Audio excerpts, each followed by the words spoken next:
Okay, this is exam 2, part 2, prompt 1. My example is, the survey was sent out to see what percentage of UK students use Mac computers. A random sample of 1,000 students was taken. Of those 1,000, 56% of the responders said that they use Mac computers. We're going to identify some of the items within the survey. So the population was UK students. The parameter was what percentage of UK students use Mac computers.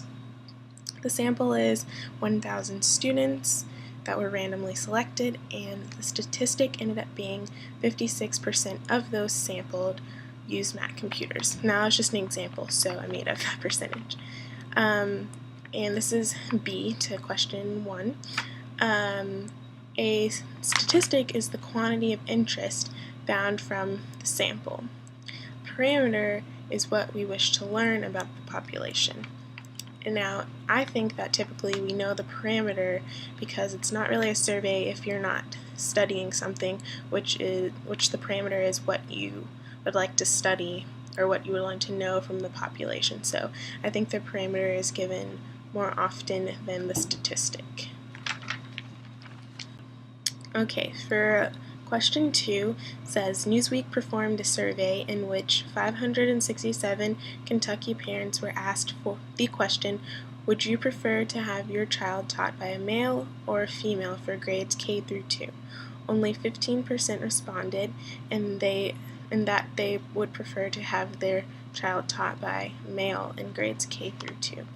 So I'm going to do a 90% confidence interval. And so our MOE, which is the margin of error, turned out to be 19.9.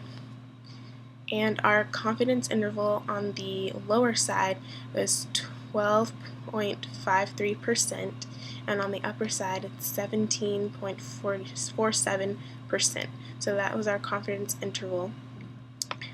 And from this means we can be 90% certain that the true population proportion falls within the range of 12.53% and 17.47%.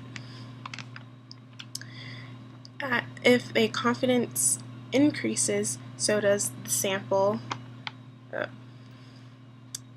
As a confidence level increases, so does the size of the interval. And the interval will get smaller if the sample size decreases.